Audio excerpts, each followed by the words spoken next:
1979. As a matter of fact, last year they celebrated their over 33 years in service. So right away, you know that they're a well-established, cutting-edge parent center, and they have been around a long time, providing services to the parents in Arizona. Right now, the executive director is Joyce Millard Hoyt, and we are so thrilled to be working with her and having the support of her and all of her staff in doing outreach to Native American families. Part of the staff that we've worked really closely with is Mr. Christopher Tiffany. He is the Director of Family Support and Education at Raising Special Kids. And as you all know, when you do outreach, it's really important that the organization supports you in the efforts that you make to do outreach to hard-to-reach families. And so I have had the great privilege and honor of knowing Chris for a long time. He has truly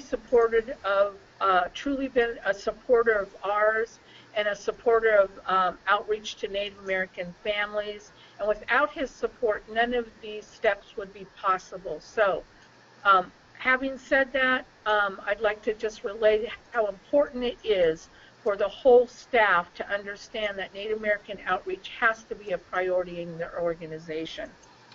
Part of the staff that Chris gets to direct is Denise, and Denise is in the Flagstaff office of Raising Special Kids. Denise is a family support specialist. She's also a parent of 2 sons. She'll talk more about her family later. We're thrilled and honored to have Denise as a partner, and thrilled and honored of her support for outreach to Native American families. Part of the successful efforts that Raising Special Kids have done is recently, and when I say recently, as recent as 5 months ago, they hired a Native American specialist, Ms. Trudy Johns, who you will hear from.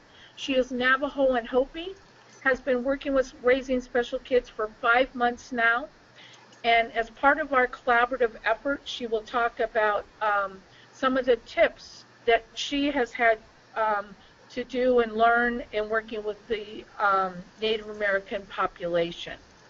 So I'm thrilled and honored to have our speakers. I'm thrilled and honored to know Chris, who has really made a full-thwarted effort in reaching Native families and making sure that their staff is culturally relevant, making sure that the curriculum is culturally relevant. And we are so thrilled to have them as our speakers today. They're going to highlight their organization, and then they're going to talk more about strategies. Is there any housekeeping we need to worry about, Shirley? My name is Shirley Shetko, and I'm the one that's behind the scene.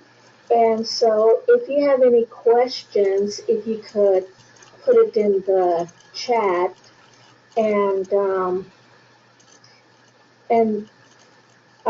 probably at 1:15, whatever your time is, that's in 45 minutes, that we'll answer some of the questions that you have, and some of the questions that don't get answered, they will reply to you in the email. So thank you.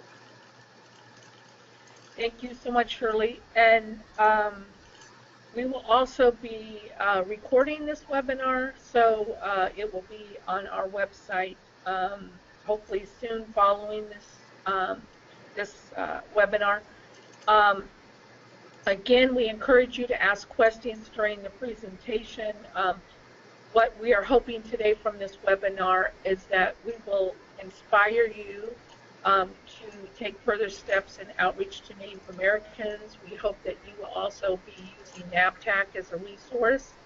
And any way that we can assist you, we would love to help you. So without further ado, I am going to turn it over to Mr. Christopher Tiffany. Thank you, Christopher, for being here. Absolutely. Thank you, Judy. Thank you for the very nice introduction. I think Judy was one of the first people I met when I came onto the Parent Center about 5 years ago, the first time I was in Washington, D.C. for the national conference, and we were both from Oregon, so that was a connection right off in the beginning. So it's been great working with the NAPTAC and EPICS as well. Raising Special Kids is Arizona's Parent Training and Information Center. We're also the Family to Family Health Information Center. Oh, we're jumping ahead there. We also provide parent-to-parent support, founding member of Parent to Parent USA. And as Judy said, we're 35 years old. We're going to be 36 this year.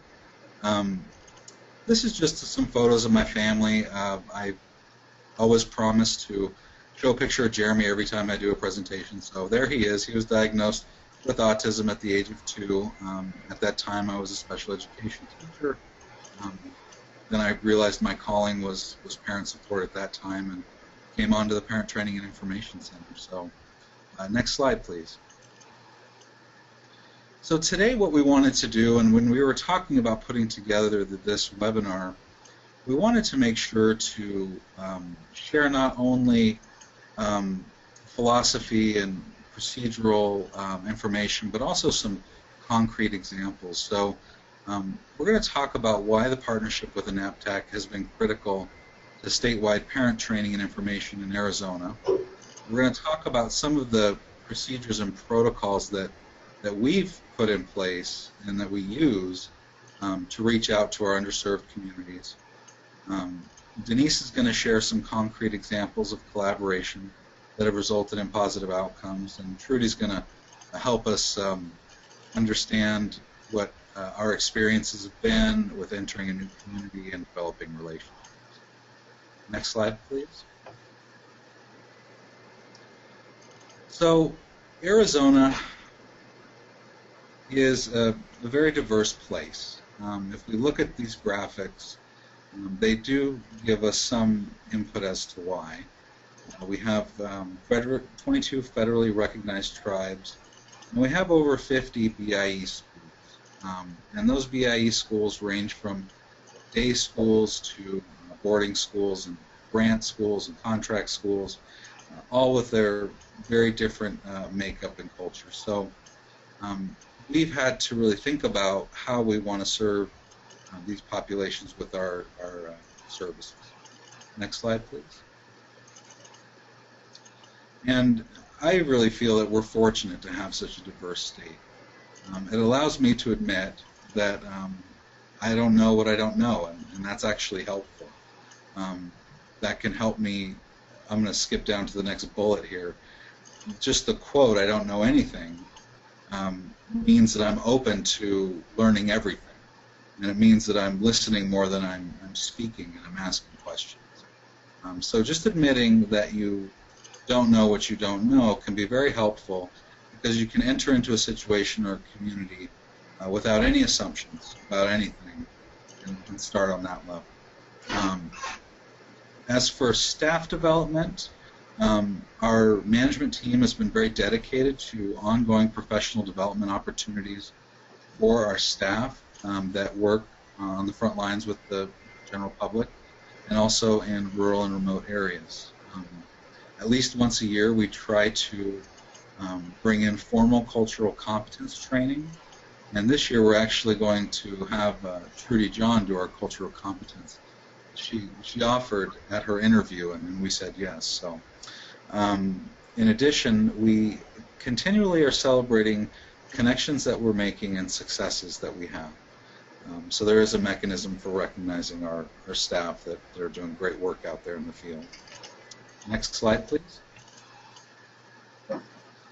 Some of the protocols and procedures that we've put in place for travel and use of resources to travel. I'll just give you one example. Because we are such a diverse and geographically big state, we get a lot of requests from rural and remote areas and BIE schools for professional development training for their staff. It's hard to get trainers out to do IEP training, special education training. And so we will actually get a lot of direct requests from staff members to provide IDEA training or IEP process training. Now, we're a parent center, and our first priority is always going to be parents. However, we do serve professionals. But in this situation, what we like to do is really turn it into a win-win. So we connect with the school staff. We talk about opening it up to the public. We talk about making sure there's plenty of advance notice. And we get permission to promote it and market the event in their communities. We found this to be a little bit more successful, making sure that the parents in those schools are also able to benefit from the training and information. Another thing that we do, and Denise, if you could see her face, she'd probably be laughing right now, is reportable activities. And so whenever any of our staff call me and say, hey, we got a training request to do something in Window Rock or in Kingman or in Bullhead City or in Tuba City or wherever the case may be that involves travel or overnight stay, my first question is always, okay, what else can we do while we're there? Who can we visit? Is there an early intervention provider there? Is our state's DD office there? What else can we do? So making sure that when we're utilizing those precious and not so easy to come by resources anymore, that we're getting the most bang for our buck and that we're stacking reportable activities. Next slide, please. Strategic partnerships and connections can be very important. I'm just going to talk through one example, and then I'm going to start a second example and turn it over to Denise. But one example started at the NAPTAC conference in 2014, where I made a connection with a contractor who was doing some work with a tribe that was located at the bottom of the Grand Canyon. And they had a little K-8 school there, and he was doing some evaluations and some IEP development, that type of thing. And he had also brought with him his Head Start coordinator and about 4 families. So we were able to make this connection in Albuquerque at this national conference, which I do want to give a plug for. If anybody on the line has been thinking about going to this conference, it really is important and a great place to connect with folks from your state. When I came back from Albuquerque, I kept the connection with the folks that I had met in that community and was able to connect them with one of our Northern Arizona family support specialists who ended up making a connection with the early intervention provider who charged a helicopter to go down to the canyon once every couple of weeks. So we were able to hitch a ride on a helicopter to go down into one of the most isolated communities in the United States to provide outreach, information, training over a 2-day period.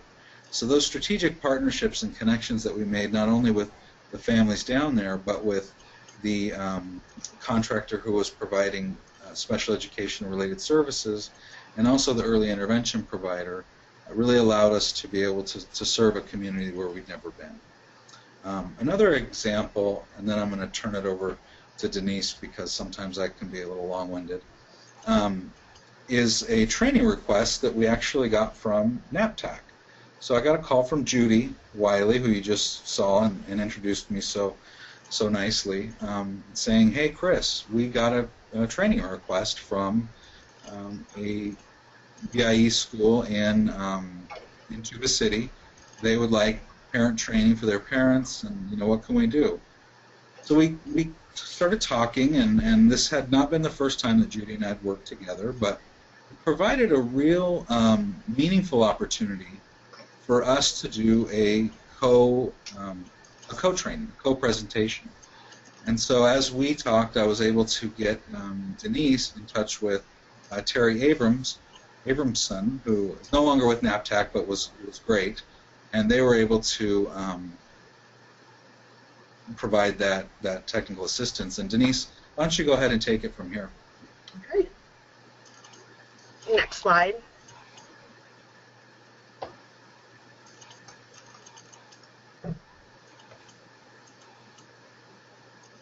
There we go. This is my beautiful family. I do have 3 sons. I was a special education teacher until my youngest son was born, and he was born with a very rare genetic disability called Alpers syndrome, which is a mitochondrial disorder. So after he was born, I quit teaching, and I have been at raising special kids now for about 2.5 years, and I'm really enjoying helping parents on their journey. Next slide, please. Like Chris said, we did receive a request for training from NAPTAC, and when Chris handed it over to me, I worked with Terry from EPICS very closely. We had several discussions. We decided to use the established curriculum that Raising Special Kids already had, and Terry and I worked together to make it more culturally relevant. We changed some pictures, we talked about different examples that we can use. I did present this, we co-presented it in Tuba City, which Trudy's going to tell you a little bit about that area when she talks next. So this is just a side-by-side kind of visual of what one of the slides looked like before and after. You can just see the picture change there. Next slide, please. When we presented, we had a great turnout, and a couple reasons for that turnout was we discussed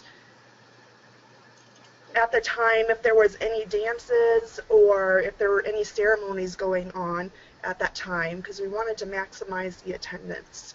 We also had the workshop on the family school night when they presented food, so we had a nice spaghetti dinner, and that really drew in a lot of families. There were 25 people in attendance. Most of them were families, so that was really wonderful. We started out by introducing Raising Special Kids in EPICS. I took the lead because I did know the material, and Terry was able to jump in with some examples and help with the questions. We had a lot of people stay after to come and talk to us, and all of our evaluations were very positive. Next slide, please. As a result, and I want to back up just a little bit, some of the differences also when we gave that positive behavior support was if I was typically giving that workshop here in Flagstaff, I would address more of the families, the parents, whereas in Tuba City, to make it more culturally relevant, we're addressing the whole family. The extended family, aunts, uncles, grandparents are very, very important. So the whole family needs to be on board when we're doing workshops like this. So they might all come to the workshop, which is really wonderful.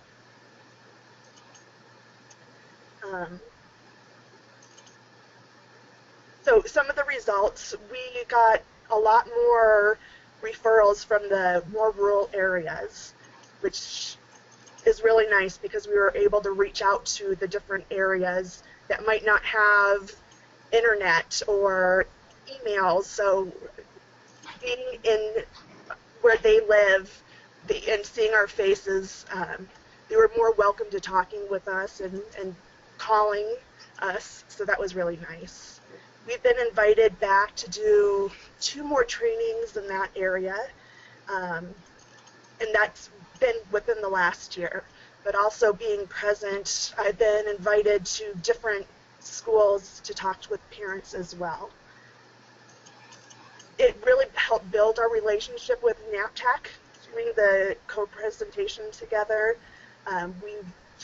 Terry and I have talked several times on how to make other presentations more culturally relevant.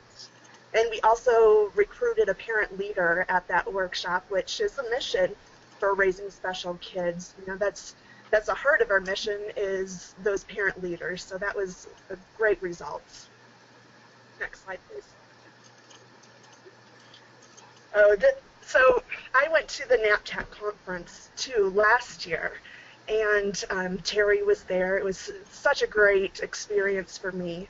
And we had one lady that approached us and shared a story with us. She was at our workshop, And she was so inspired and motivated that she went back to school to become a special education teacher. Just because of that workshop that we offered. She wants to be able to help her community, and she has 2 kids with special needs herself too. So she wanted to continue her education so she can help the community as well. Next slide. Okay, I'm going to turn it over to Trudy, and she's going to talk a little bit about the Tuba City. That's where she lives, and that's where I gave this presentation as well.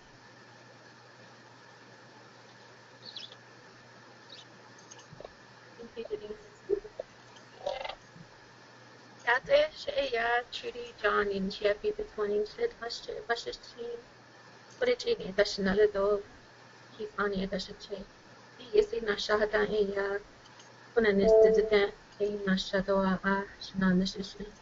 A man Shado, Shamadosha, Abondo, Bashanani, Bondo, Shashina, Pata Aya, Astanishi. So I know that most of you don't understand what I said, but basically I introduced myself. Who I am as a person, as a mother. I gave my clans, because kinship is very important when working with Native communities.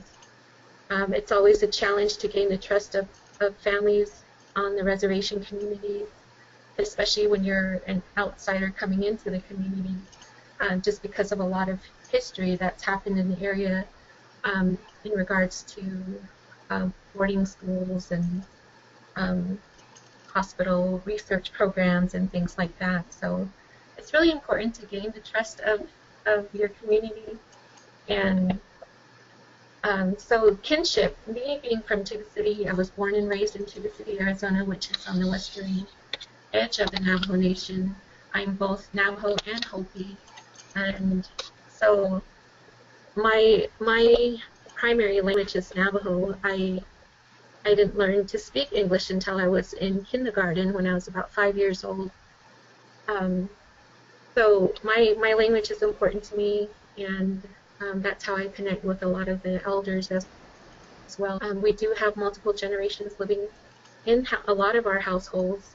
We come from a high rate of poverty levels. Most of the schools, there's free lunch programs at 98% free lunch programs. So you know, it's really, there's a lot of social issues that you have to consider. So what I recommend is that you get to know the demographics of the community, the social problems, because in Tuba City, disabilities, people with disabilities, special education may not be as important.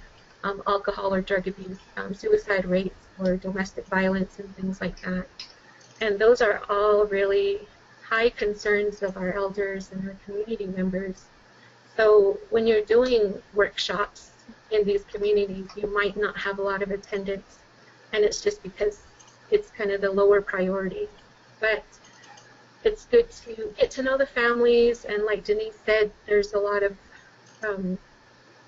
multiple generations living within one whole household, so if you can bring in the whole family and they're all learning the same things together, it's really a good way to reach those families and create those changes and give them the education they need as far as disability resources. So if you can go on to the next slide, Shirley. So developing relationships is really important. I've worked in my community in many different roles. My college education is in public health. My background is in public health and research. And so I know a lot of community members. I've done a lot of presentations. And so people in my community know me, and they know the kind of work that I do for the community. So you know, if you are not from a certain community, you want to connect with someone like that to help you develop those relationships. And people need to trust you, especially from an outside organization. On the reservations, we've had long histories of outside people coming in, like churches and like boarding schools and taking kids away from their families, those kind of experiences, research projects. And there's a lot of grant-funded programs that will do really great things for a year or two, and when their funding runs out, they kind of just leave. So there's no sustainability. So you want to make sure that people know that you're there and you're going to be there for as long as they need that kind of support from you. Next slide. So some of the challenges and successes that I face, the biggest one is building relationships. For my community, like I explained, I'm known. I've done programs and different things like that, so people know me. But when I go an hour away or 2 hours away, or even if I go into another Native community, like on the Hopi Reservation, it's kind of like having to prove yourself all over again and try to build those relationships. And what Chris said is really important. Like you go there, like you know what you don't know. Just admit that you don't know the community, you don't know the people, but you're willing to learn and you're willing to reach out to people and provide services. So once you do that, and once you start building successful programs, then that's also your greatest success. So the work you do in outreach is the important part, and that's what you want to concentrate on. I've worked a lot with, well, I've only worked since May, but I've only been doing a lot of parent support for families in the Phoenix area, Maricopa County, and they have a lot of resources there. But on the reservation, there aren't as many resources, so NAPTAC has been really helpful. I've learned a lot about the BIE, dispute resolution process, and I've learned a lot about the Native American Disability Law Center, places like that you don't need those things in Phoenix. So I'm really grateful to NAPTAC for having that relationship with them, and I would highly recommend other organizations, other PTIs to reach out to NAPTAC and find the information about the communities that you're going to be working with. And that's all I have. Do you have anything else, Denise? Next slide. Is there another slide? I think we're done. Certainly can open it up for questions. Or Judy, if you'd like to add anything, that would be great too. Yeah, I would like to add a few things. And again, I just want to highlight what our speakers already so clearly articulated. And I just want to go over a few of the points that each of you made. First, from a director's role, from Chris, from your role, some of the things that you stated in the webinar that I think is important for other supervisors of other staff is it's okay to admit that you don't know what you don't know. I think that's so essential in working with other cultures and other diverse populations. I don't pretend to know what it's like in the Hispanic culture, and I would need some tips and techniques on how to do that. So it's okay as directors of programs. I know we're kind of trained to be the answer to everything, but it's okay to admit that you don't understand this culture, that you don't know it. And so I think that's really key in a supervision role, that you don't take all that responsibility to know everything about every disability, about every culture, about everything. But if you bring your staff into that way of thinking, that we don't need to know everything, but we can learn. We can learn. So I think that was key. Also, that you provide ongoing cultural training for your staff, and I thought it was really intuitive of you to also have the people from the culture themselves come in and do that training. That's excellent, because we've all gone through cultural competency training and done those kinds of things, but really hearing from the people themselves what's effective for them. I thought that was a great tip. Also, making sure that you provide ongoing training for your staff, and that you develop those partnerships with other agencies and other people. that's key. Whenever you do outreach, you've got to make those connections and those relationships with partners. We shouldn't be doing everything ourselves. We shouldn't be sitting in our office thinking, how am I going to get down to the bottom of the Grand Canyon? I mean, I'd be coming up with horses, mules, donkeys, but to find out there's a helicopter agency that goes down there, that's awesome. Also, from Denise, I thought it was excellent that you were open to changing your curriculum, the way that you do business, that you weren't saying, well, you know, this is the curriculum we always use, we got to stick with it, that you were willing and open to having other ways of doing your training, that you still continue those ongoing relationships with the people in that community. That's so key, that we don't go into a community and say, see you in a year, and go back in a year, but you continue that relationship and continue building on that. I think that was critical too. For Trudy, I think it's essential for people to know, even as Native people, if we're not from that community, we have to go through that same vetting system that you guys do. Who are you? Where are you from? Who are your people? What's your connection here? So I think that's critical. I think people think just because we're Native, we're welcome into every community. That's not the case. We have to also go in and say who our people are. We also have to build up that trust relationship that is so time-consuming, but that also must be done. So I thought you were all excellent speakers. Thank you so much for your compassion on serving Native Americans and all the I learned a ton here. So we'd like to open it up if anybody has any questions or any comments about the presentation, or maybe even things that you've learned. Like I said, this is our second webinar on the Parent Center to Parent Center training. And our earlier one was by Elaine Roberts from the South Dakota Parent Connection. She did a great job of presenting on working with the Native community in South Dakota. Some great tips there. So unless there's any questions, do you have any questions, Shirley, that have come in? No, I don't see any. And I also put it in the chat box if they have questions to ask there. But I haven't seen any questions.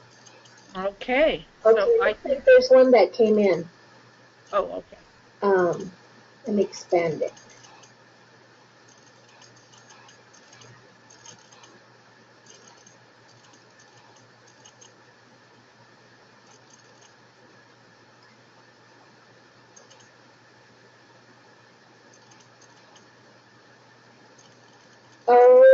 Okay.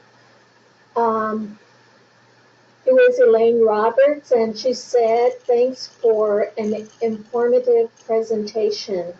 I always pick up new information to enhance our work with the 9 tribes in South Dakota. And Mary LaCourte, I heard someone referred to by their tribe. Is that okay? That's the question. Could you repeat the question? Are they asking about, is it okay to refer to a specific tribe? Is that what the question was, Shirley? I'm sorry. Yes.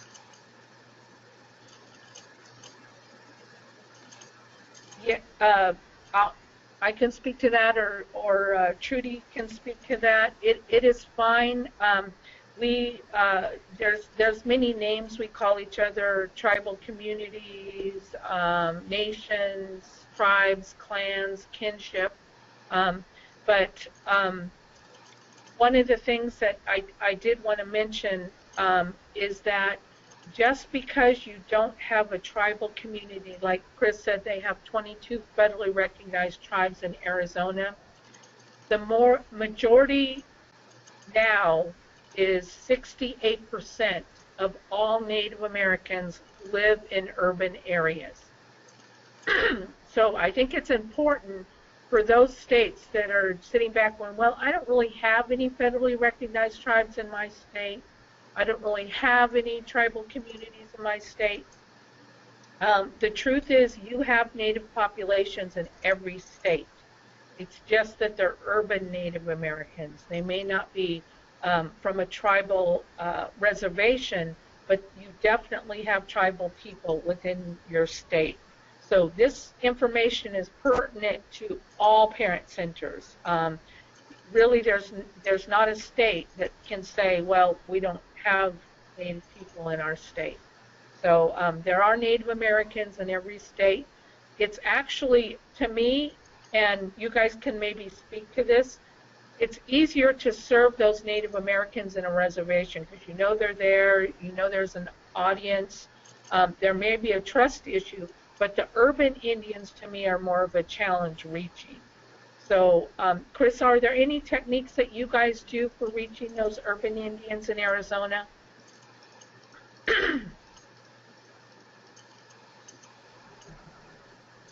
Oh, I think you're muted. Okay. Let me see.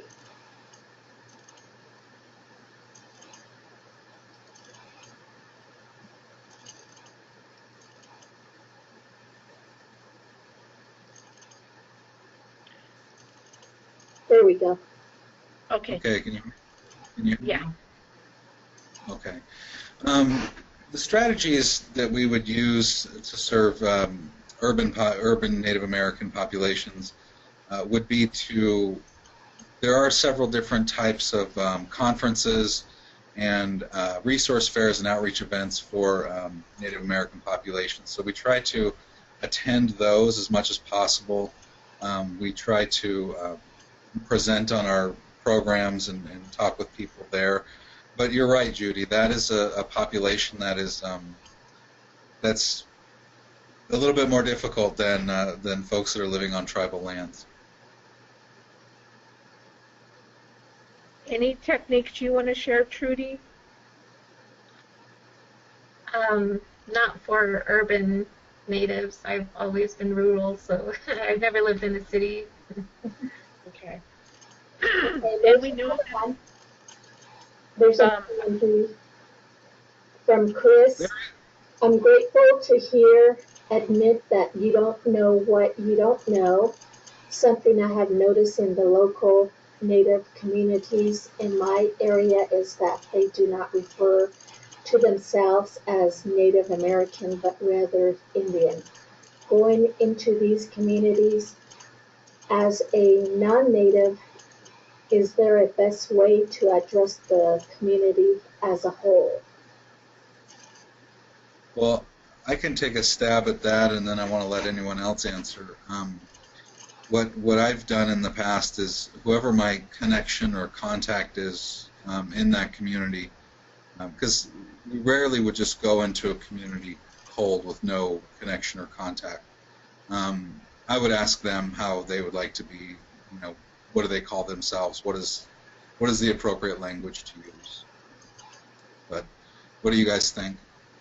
I can jump in on that. I definitely agree with Chris. It's a lot of talking to the people ahead of time too, to look over the presentation and talk about what kind of language to use, what they'd like to be referred as. And I always go into the community with somebody that is well known in that community, and they introduce me, and that helps them trust me a lot more too, is going with somebody that's already established in that community, and they're definitely my go-to person to ask ahead of time before any kind of workshops of what kind of language to use. Yeah, I agree with Denise and Chris. It's hard to go in there and just all on your own. It's always best to identify that person that's respected in the community and get that introduction that way. And how do you find that person? Just going back one more step for parent centers, how do you know that person that's well respected in the community, and how do you connect with them? Go ahead, Denise. Do you want to jump in on that?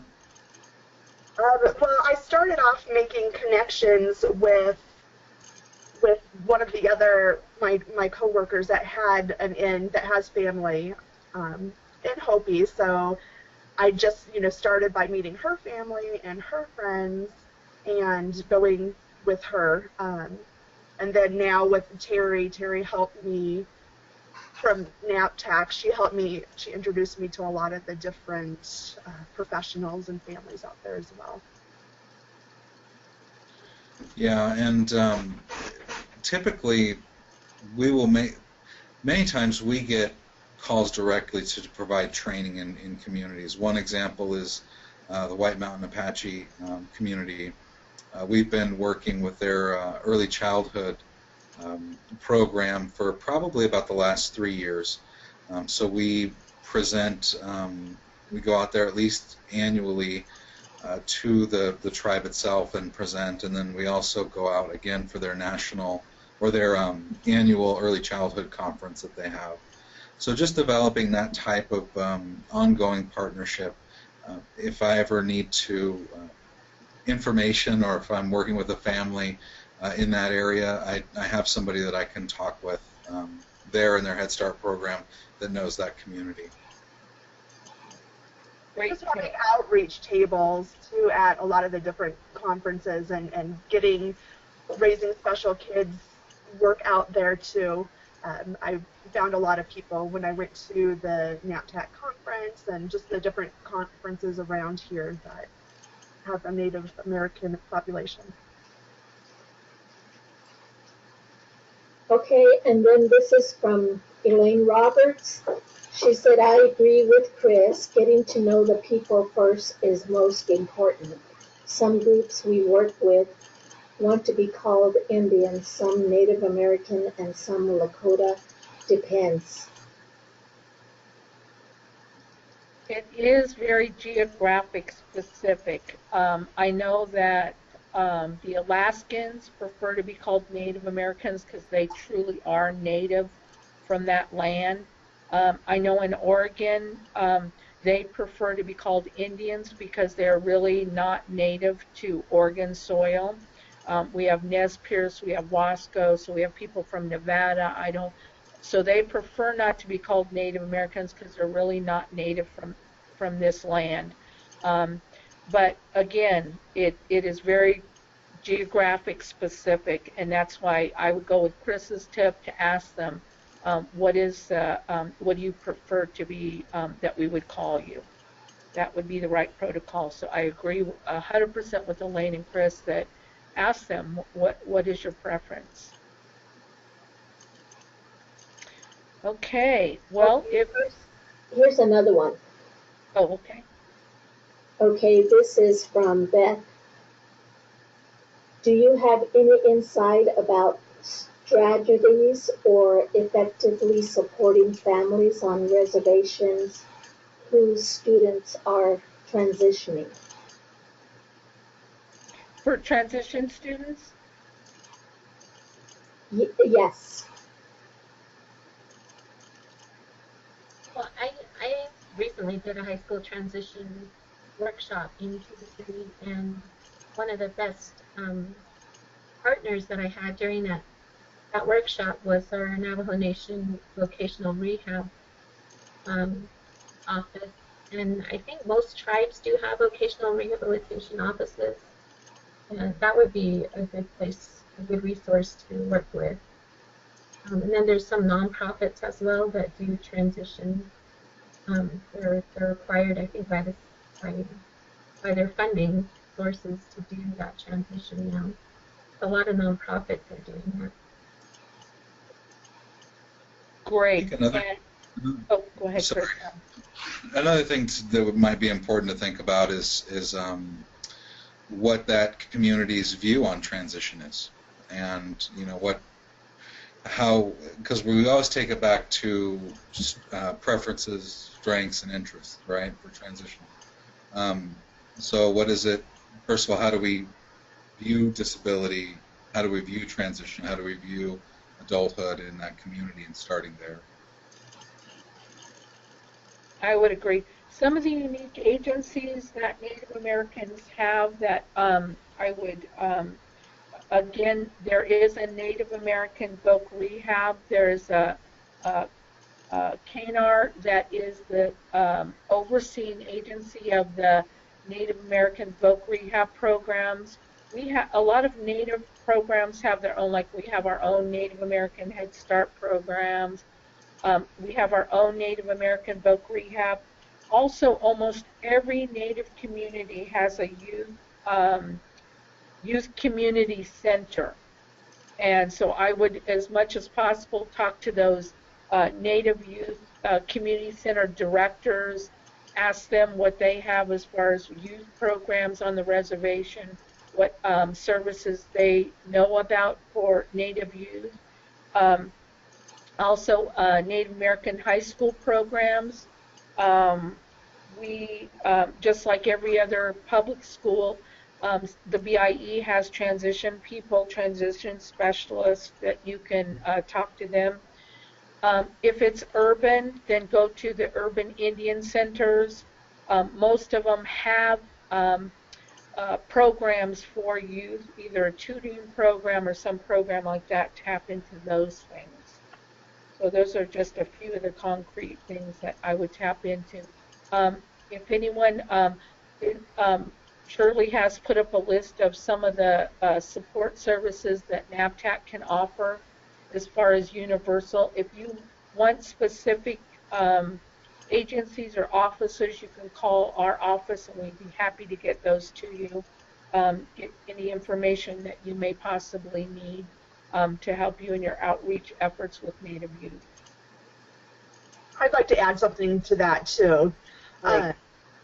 From my example of when I did that workshop, recruiting that parent leader for raising special kids was so important, because a lot of times, you know, connecting other families to that parent mentor so that the families can talk to each other, and that family can also direct them about, you know, talk about the services that their child has had. So it's really important that we keep on going into the community and finding strong parents that would like to be mentors for other parents too.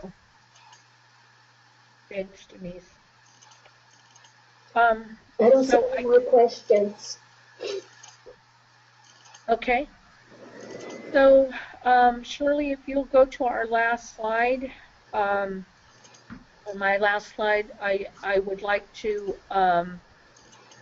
thank Chris, Tiffany for pulling this presentation together. I'd like to thank you, Denise, for all of your work that you've done with Native American families and your continued efforts in working with families. And Trudy, thank you so much for your great tips and insight into working with Native families. And I hope you all will send them all an email and thank them for this wonderful webinar that they put together for us today. And from NAPTAC, we want to thank you and look forward to continued work with you guys in the future and consider you a great partners of ours. So thank you. Thank you all very much. Thank you, Judy.